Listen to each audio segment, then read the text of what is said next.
En Malvinas Causa Central tenemos columna de revisionismo histórico, pensamiento nacional, relaciones internacionales, geopolítica, y justamente en revisionismo histórico quienes están a cargo es Mara Espasande, que ya está en Malvinas Causa Central hace 4 temporadas aproximadamente, y Facundo Di Vicenzo. Entre los dos van compartiendo la columna de revisionismo histórico. Y en este caso estamos justamente en comunicación a través de la aplicación Zoom con Mara Espasande. ¿Cómo andás, Mara? ¿Todo bien?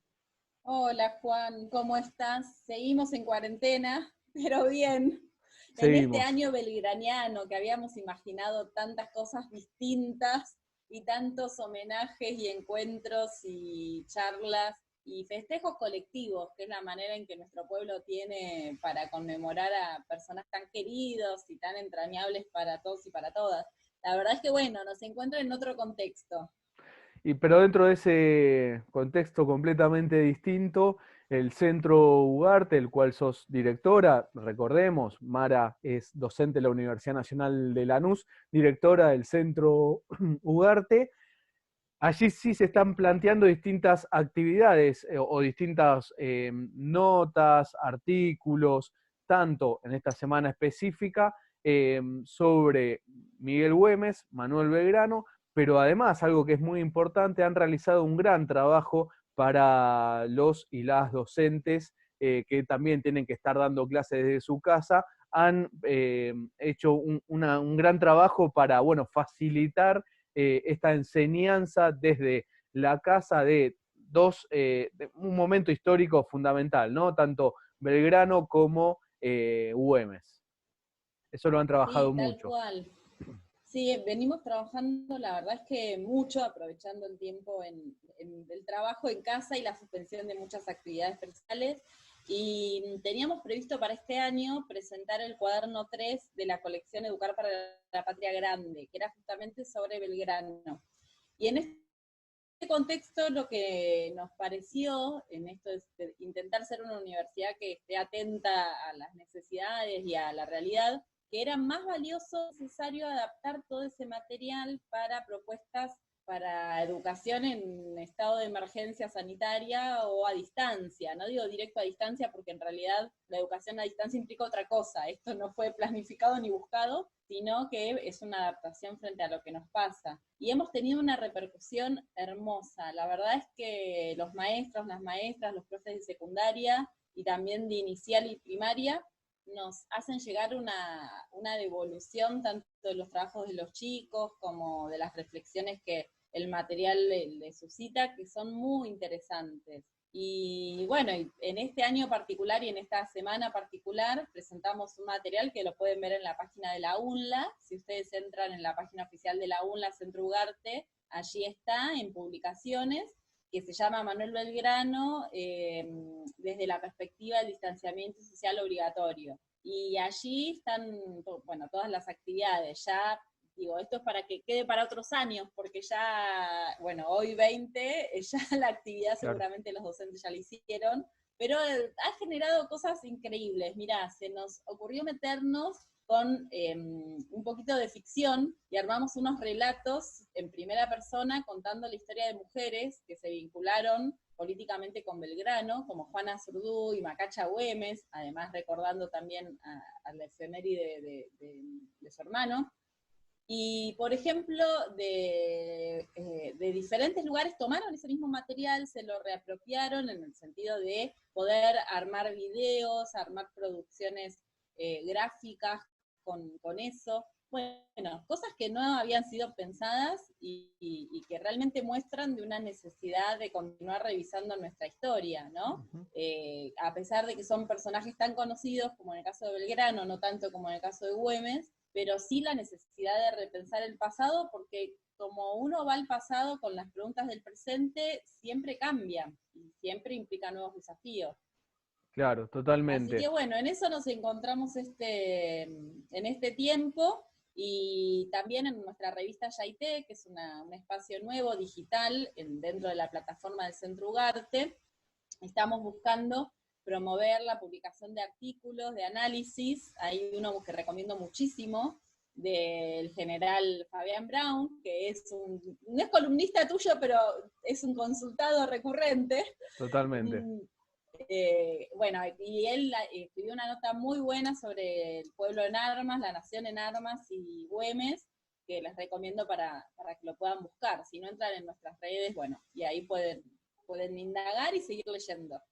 Y esta semana también salió publicada en la revista de la Universidad Nacional del Sur, Viento Sur, una nota tuya sobre Güemes, Independencia o Muerte, la cual recomendamos mucho, tanto en nuestra página Está de muy Facebook. bien, recomendala vos, corre por tu cuenta. Totalmente, totalmente. En nuestra página de Facebook de Malvinas Causa Central, allí la encuentran. También en el Facebook y redes sociales, tanto del Centro Ugarte, e insisto, como de Malvinas Causa Central. Para quien nos esté mirando a través de YouTube, de la página del Ugarte, le recordamos que Malvinas Causa Central es un programa que sale todos los sábados de 12 a 14 horas por la radio de la Universidad Nacional de Lanús por Megafon. Mara, y decía... dicho todo esto, estamos hoy, 20 de junio, en una fecha muy especial, porque conmemoramos el paso a la inmortalidad del gran abogado, general, político, todo en uno, que es Manuel Belgrano, y de él nos vas a hablar. Exactamente, de él vamos a hablar en el día de hoy. La verdad es que es un día que transcurre en un año particular, porque se cumplen 250 años de su muerte, de su nacimiento y 200 años de su muerte.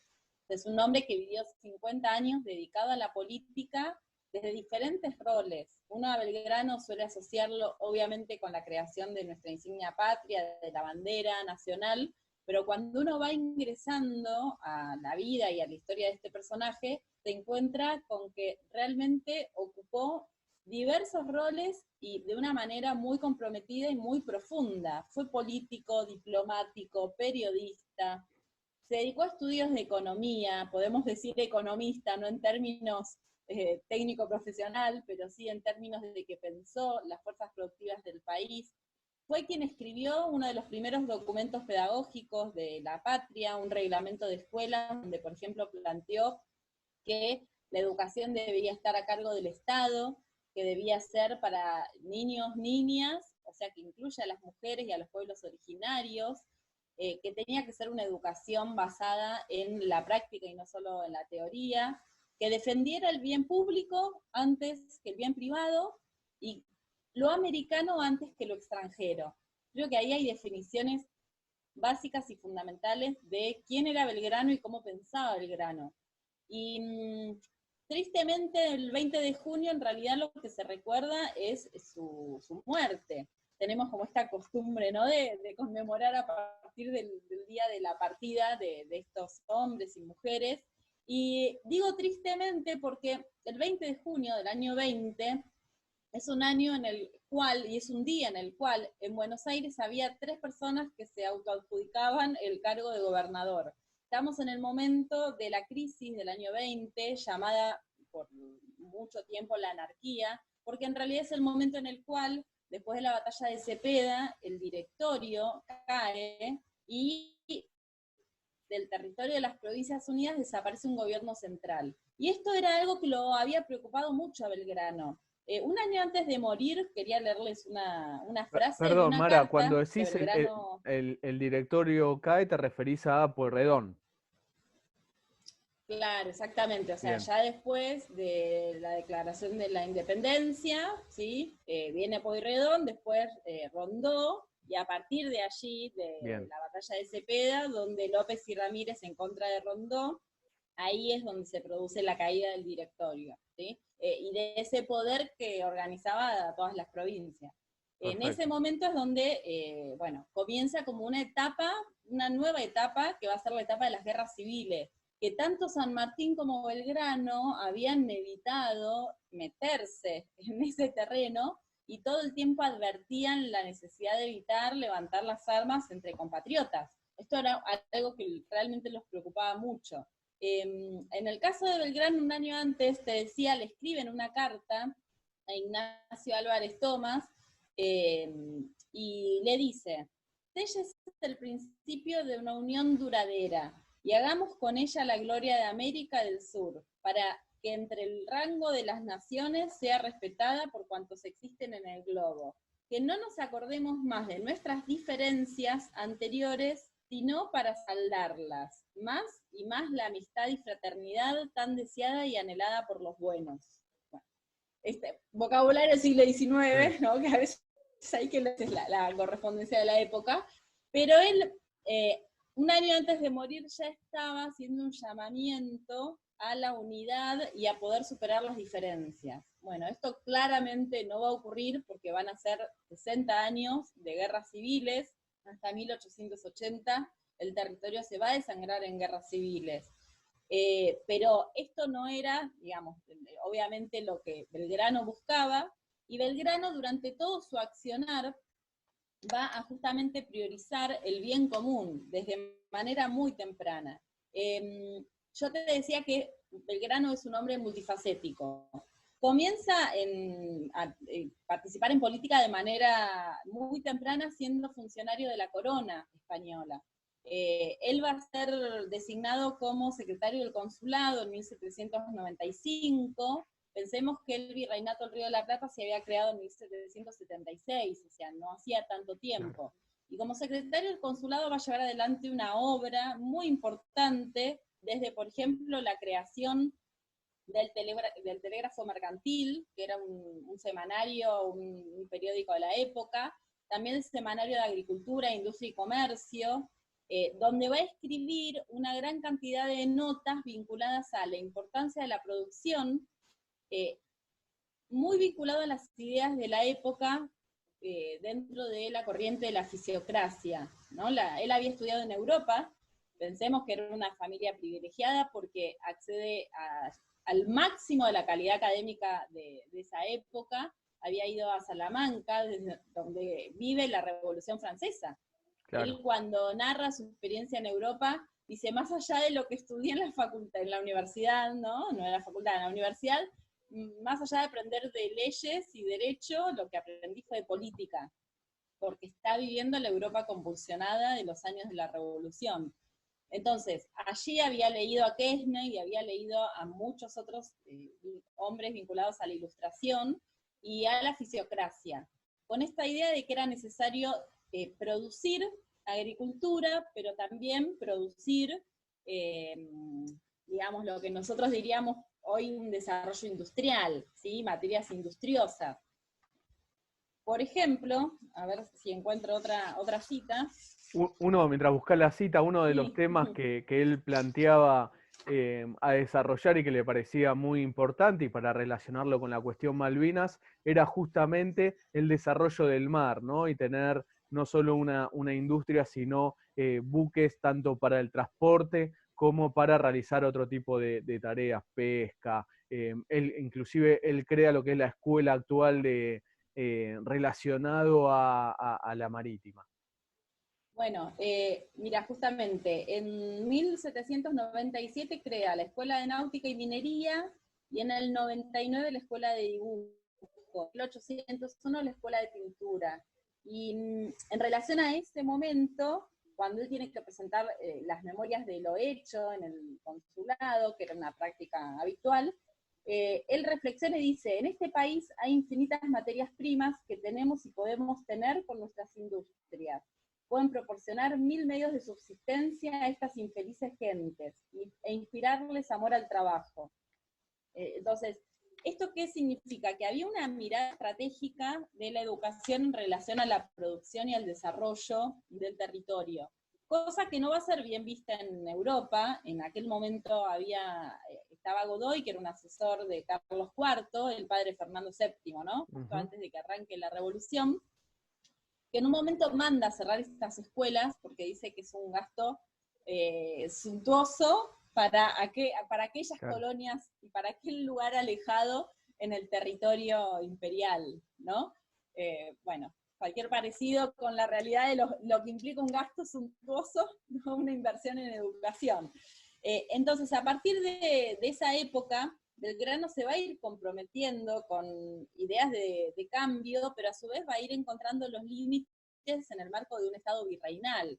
Y en ese contexto lo encuentran las invasiones inglesas, donde él era parte del servicio militar que estaba establecido en ese momento, pero no tenían una instrucción militar importante, porque realmente lo que eran las fuerzas regulares militares eran muy, muy escasas en esta parte del imperio. Por lo tanto, en el momento de las invasiones, en 1806, él se suma a la resistencia y va a tener un rol importante a partir de ese momento como parte del regimiento de patricios, porque recordemos que en ese momento las milicias se van a organizar en función al origen. Entonces, allí uno puede encontrar que el conjunto de la sociedad entra a la guerra, ¿sí?, a partir de las invasiones, de la resistencia, y de allí a la política, porque la movilización militar, que es un poco lo que desarrollo en el artículo que vos mencionabas de Güemes, en esa época, al decir de un historiador liberal, pero un muy buen historiador del siglo XIX, Alperindongui, Revolución y Guerra, él trabaja justamente cómo la militarización tan fuerte en el Río de la Plata implica la movilización dentro de la milicia y desde allí la participación política.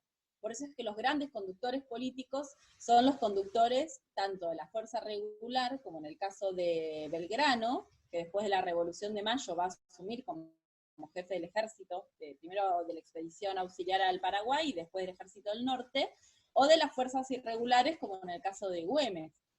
Porque a partir de las invasiones inglesas, la milicia se convierte en un espacio de debate, de intercambio, que inclusive elige a sus propios jefes. Y esto es un punto central. Cuando Sobremonte huye, con el famoso tesoro, se agarra y se va. Claro, en las invasiones inglesas. En las invasiones inglesas, cuando termina todo ese proceso, quien es elegido como virrey es Liniers, que luego va a ser desplazado por Cisneros. Pero Liniers es elegido por los propios integrantes de los cuerpos milicianos. Después es ratificado por España, obviamente, porque era como, si era virrey debería ser nombrado por el rey, supuestamente, pero esto ya marca un antecedente que se expresa muy bien en las memorias de Belgrano, cuando él cuenta, cuando comienzan los procesos revolucionarios de Mayo, él dice, no expresa así como, no sé ni cómo, ni cuándo, ni por qué llegué a formar parte de la Junta. ¿Qué significa esto? Él dice, respondí al llamado de mis paisanos. Los paisanos, los compañeros en armas de la milicia, el regimiento de patricios, lo toma como referente y por eso lo ubica en un lugar de poder como la primera junta. Claro. En ese momento él se encuentra alineado con la facción de Mariano Moreno, que era la facción, podríamos decir, más radicalizada o de un liberalismo revolucionario dentro del escenario de la época, que era un escenario muy complejo. Él allí es enviado como expedicionario al Paraguay para convocar al pueblo paraguayo a que se sumara a la revolución, y no le va bien en términos militares, tiene fuertes derrotas, que en realidad la explicación es más política que militar. Paraguay desconfiaba mucho de Buenos Aires y del monopolio del control del comercio que Buenos Aires había practicado y practicaba, y esto le genera mucho recelo a las figuras y a las fuerzas que vienen del puerto, y termina impulsando a que Paraguay tenga un camino autónomo, de manera muy inicial, muy temprana, va a formar su propia junta, luego va a declarar la independencia, y se va a centrar, y va a tener un desarrollo autocentrado, que después va a explicar la guerra del Paraguay, pero eso es otra historia.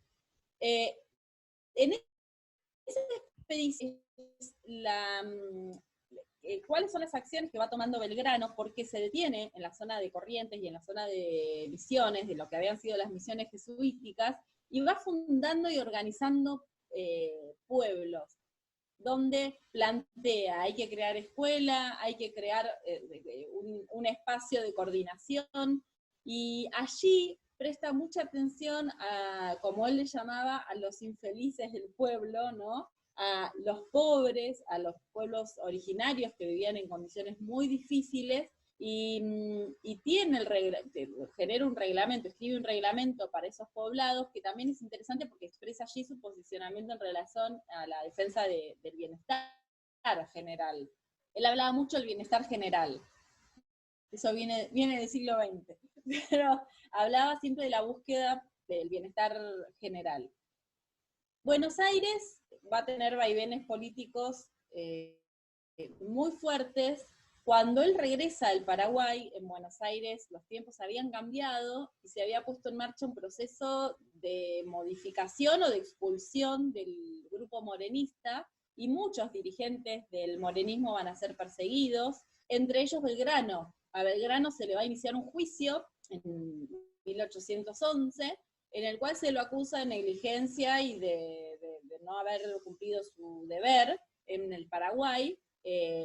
Después del juicio no encuentran ningún testimonio que certifique un mal accionar y finalmente se lo termina, digamos, absolviendo, y se lo designa a cargo del grupo militar que va a defender las costas del Paraná de cualquier ataque realista. Pensemos que había foco de conflicto en la banda oriental, o en Montevideo, claro.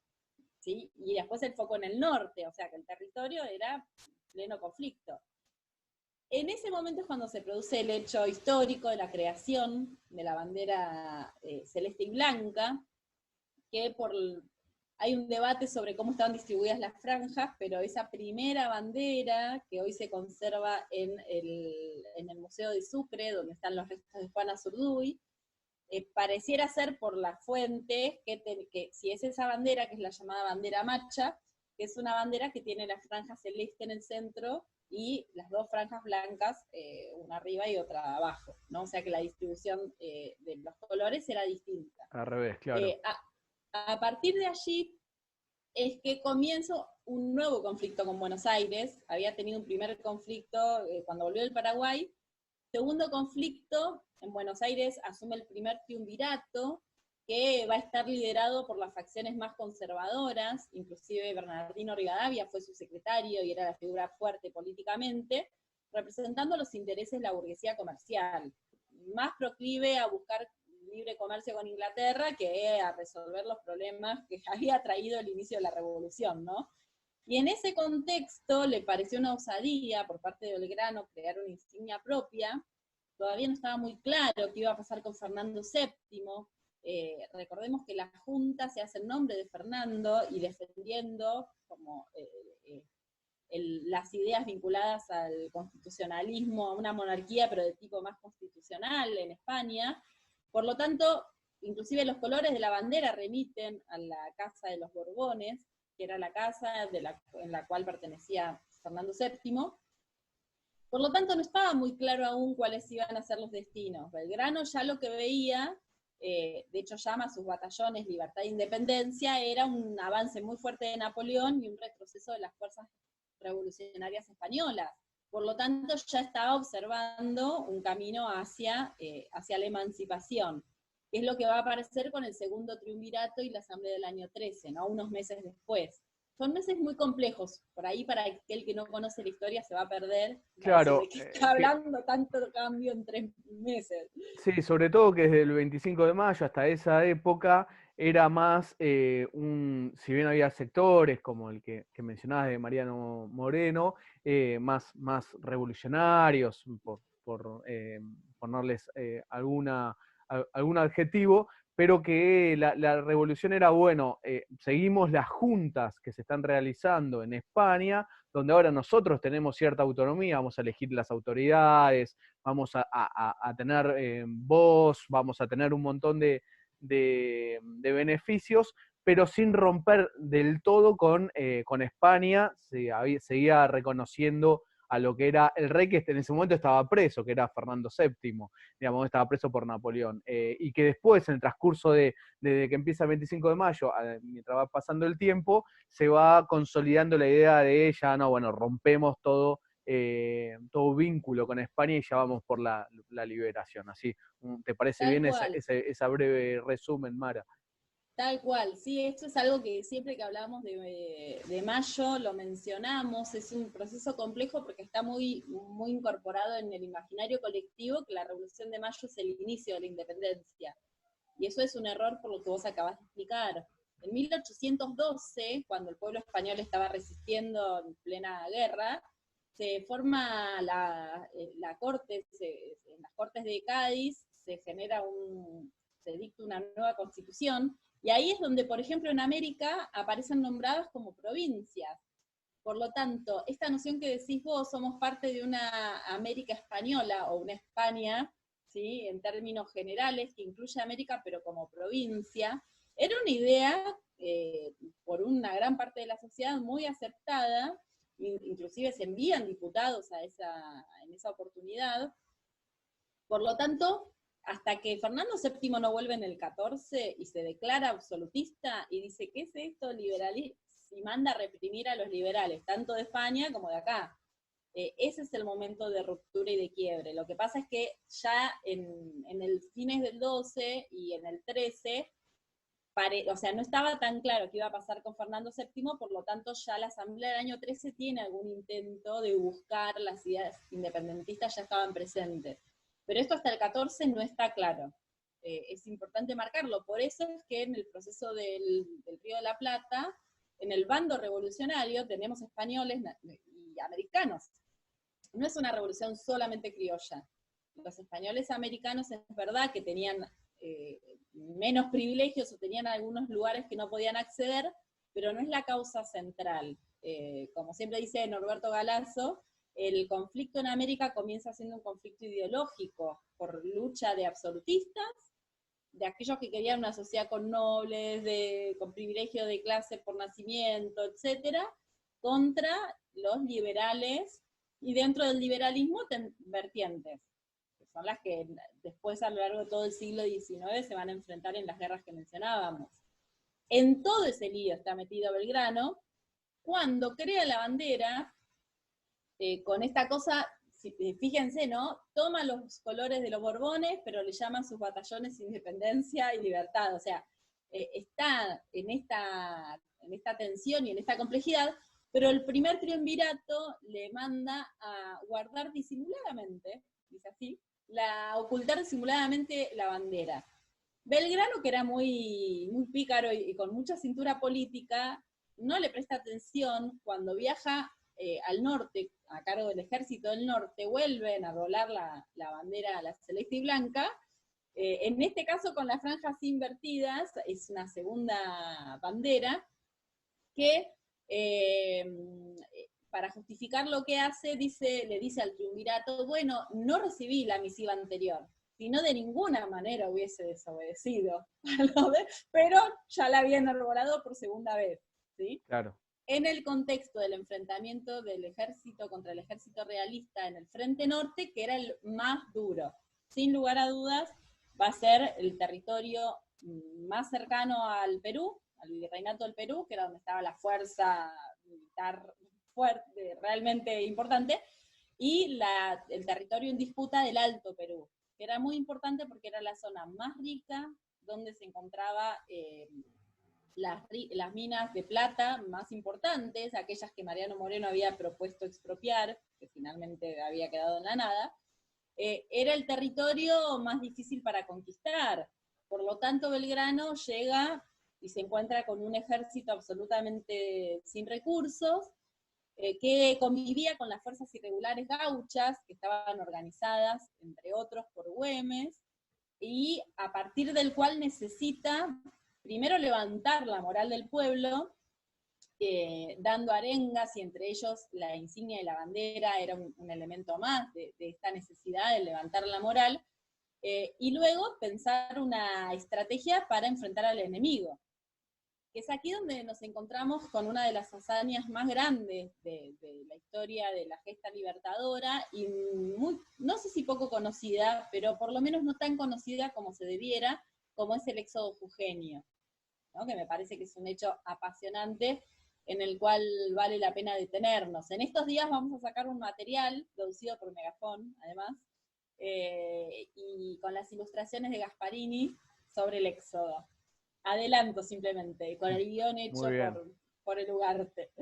Y el éxodo realmente implica y muestra lo que Fabián Brown en su artículo que mencionábamos antes llama un pueblo en armas, la nación en armas.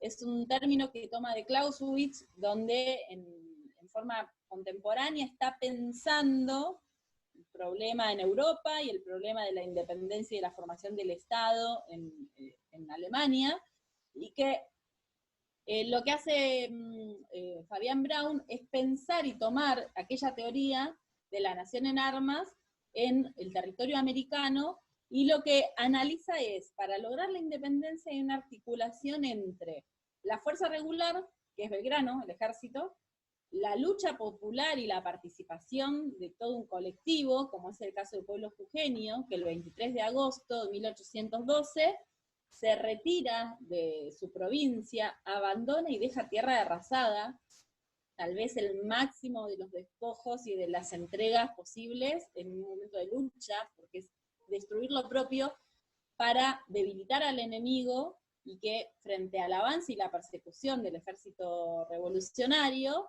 se vaya cada vez desgastando más, hasta que finalmente Belgrano les da batalla en Tucumán y luego en Salta, volviendo a desobedecer a Buenos Aires. Claro. Y acá menos mal que el triunvirato se terminó enseguida, porque si no, después no la contaba. Porque Buenos Aires le indica que tenía que retroceder hacia Córdoba.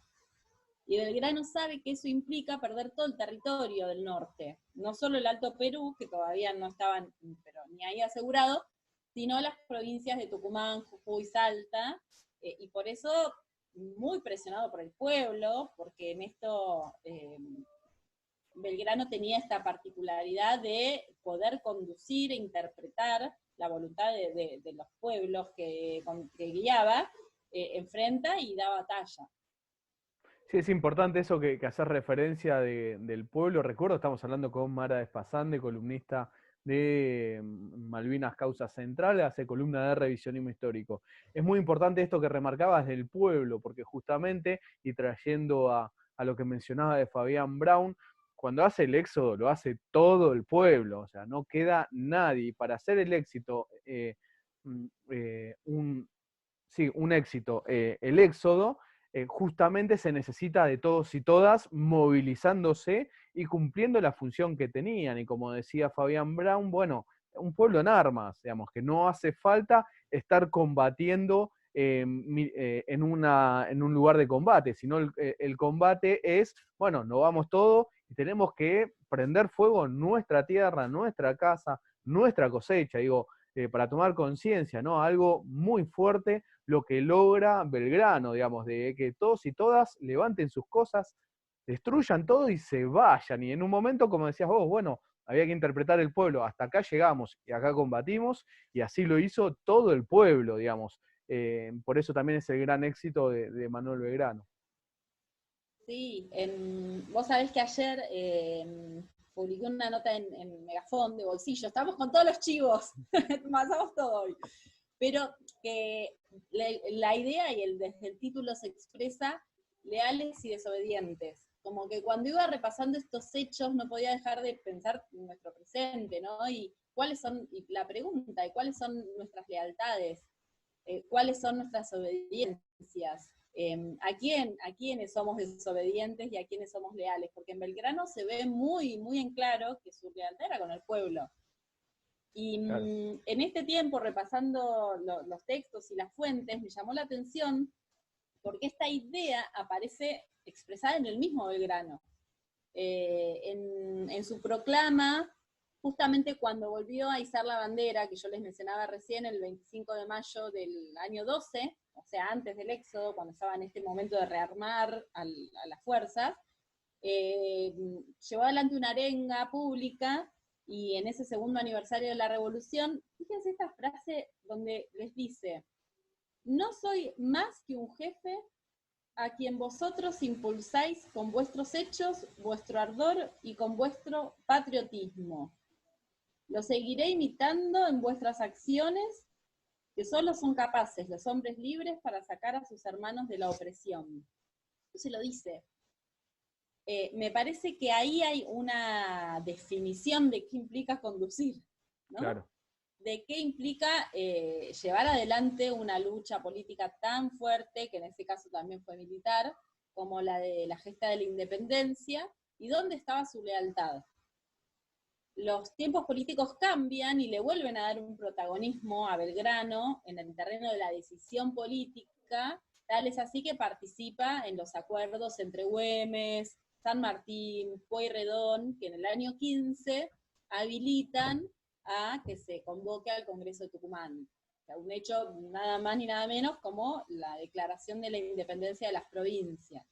Donde además, un tema que ya hemos tratado en otros programas, que no lo vamos a profundizar porque para no abusar del tiempo, pero donde además Belgrano propone coronar a un inca, diciendo que las Provincias Unidas debían ser una monarquía, pero una monarquía constitucional, con la conducción de un inca como una casa legítima de poder ejercer la soberanía. Entonces, Belgrano es todo esto, es un conductor, es un líder, es un político hábil que evita la confrontación, evita meterse en los despioles cuando empiezan los líos con los federales, con Artigas, también otro capítulo, evita la confrontación directa, pero nunca deja de ser leal a aquellos a quien responde y a quien representa en esta relación dialéctica de la decisión de los conductores y las conductoras y de quienes son el sujeto colectivo, siendo muy abierto inclusive a sumar heterogeneidades, porque realmente las fuerzas del norte eran un despiole, estaban los gauchos de Güemes, la fuerza criolla e indígena que conducía Juana Zurduy, María Remedio del Valle con toda otra fuerza que la nombra capitana y a Juana teniente coronel. Era realmente una complejidad junto a los soldados que venían de Buenos Aires. Era realmente un lío todo eso. Y tuvo la capacidad de conducir militar, pero también políticamente. Y destacando esto, ¿no? Que venía de una familia muy, no solamente si la palabra estaría bien, la palabra acomodada, pero digo, de una familia de mucho dinero y una familia española, digamos. Y él comprendió el proceso revolucionario de América y se sintió parte de América, dejando sus raíces españolas, digo, y proponiendo esto de, como decías vos, bueno, tengamos un rey inca en todo caso, ¿no? No, no Sí, un rey español. español en formación y en lugar de nacimiento. Su padre era italiano, era un comerciante muy rico, proveniente de allá, pero sí él había nacido en esta tierra y como tal era, como decís vos, en la concepción americana y que había estudiado en la misma España. O sea que en ese sentido era una familia muy acaudalada, que inclusive había logrado enviar a sus hijos allá a Claro, estudiar a España, cosa que acá hasta los más acomodados iban a Chuquisaca, claro, iban a Chuquisaca, totalmente. que era donde estaba la universidad, o sea que era súper, como decís vos, arriba de lo que era la sociedad colonial. Y dejó todo eso justamente por una revolución y una revolución bien americana, bien pensada en la patria grande, bien bueno, esto vamos a ser reiterativos, proponiendo un Inca para reivindicar lo que había pasado con la invasión de España a estas tierras, digamos, pero todos uniéndonos en una gran nación, no fragmentándonos, ¿no? Esto era lo que impulsaba Belgrano y era muy importante. Digamos, y fue tan así que cuando llega el 20 de junio de 1820, Mara, Belgrano está completamente abandonado, no solo políticamente, sino Le hasta queda su reloj nomás, su como famoso cuenta reloj. el famoso reloj que tiene que usarlo para pagarle al médico, según narra la historia. Por eso me pareció importante arrancar la columna y esta charla con vos, Juan, que siempre es un placer, con esta frase y esta carta del año 19, donde él advertía esto, ¿no? Llamaba una unión duradera para la gloria de la América del Sur. Él hablaba de América del Sur. La independencia por la que él había luchado era de las provincias del sur. No era de la Argentina, ni era para que los compatriotas derramaran sangre entre sí. y lo va a tener muy claro hasta último momento, para que la América del Sur sea respetada en el globo. Y leo textual, digo, el documento. Entonces, bueno, me parece que es un ejemplo para todas las épocas y todos los tiempos, y que nos convoca mucho a pensar en nuestro presente, en los valores que tenemos que tener para construir una patria para el bienestar general en los términos del siglo XIX. Mara Espasande, columnista de Malvinas Causa Central, para quien nos esté escuchando en YouTube, recordamos, es un programa de radio que sale en Megafón, la radio de la Universidad Nacional de Lanús. Mara hace columna de El Revisionismo Histórico, tenemos al compañero Juan Godoy en Pensamiento Nacional, Pilar Parra en Geopolítica de Relaciones Internacionales, y Facundo Di Vicenzo también junto a Mara en Revisionismo Histórico. Mara, hoy nos hablaste sobre este gran Belgrano, creo que si repasamos las temporadas de Malvinas Causa Central, que estamos por la octava, es uno de nuestros próceres favoritos que tratamos permanentemente, digamos, no es casualidad, creo que por lo que has repasado el día de hoy de su historia es para cada año tocar distintos aspectos de este gran prócer de América Latina, no solo saquémoslos de la Argentina, sino de América Latina, como De fue las provincias del sur. de las provincias del sur, sí, tal cual, como fue Manuel Belgrano. Mara, ¿querés finalizar con algo para cerrar? ¿Querés hacer una mención de algo específico? No, simplemente, como decía, en estos momentos donde la patria está atravesando situaciones tan difíciles, mirar la vida de estos hombres y de estas mujeres más allá de comprender las vicisitudes políticas, conocer cómo eran como seres humanos, los valores que tenían y cómo se arrojaron a la historia y a la lucha con realmente una humildad increíble y un compromiso con la unidad y con la paz. Esta paradoja de quien va a la guerra, pero con la mirada puesta en la paz y en la construcción de un orden más justo, que en la mitad de una expedición militar crea un reglamento para que los indígenas de ese lugar vivan mejor, o crea un reglamento de escuelas para que las mujeres accedan a ese derecho, y bueno, que podamos tomar esos ejemplos. Mara Espasande, muchísimas gracias por tu tiempo, como siempre, y continuar aprendiendo sobre nuestra historia. Muchas gracias, Mara. Gracias, Juan. Malvinas Causa Central, todos los sábados de 12 a 14 por Megafón, la radio de la Universidad Nacional de Lanús. Y ahora también nos podés ver, porque como estamos todos trabajando desde nuestras casas, todos y todas, también estamos subiendo nuestros trabajos a la página de YouTube del Centro Ugarte, del cual Mara Espasande es la directora. No solo pueden ver esta columna allí, sino todos los trabajos que hace el Centro Ugarte en la página de YouTube, o escucharnos todos los sábados en Malvinas Causa Central, donde hacemos 2 horas combatiendo la desmalvinización y defendiendo la soberanía.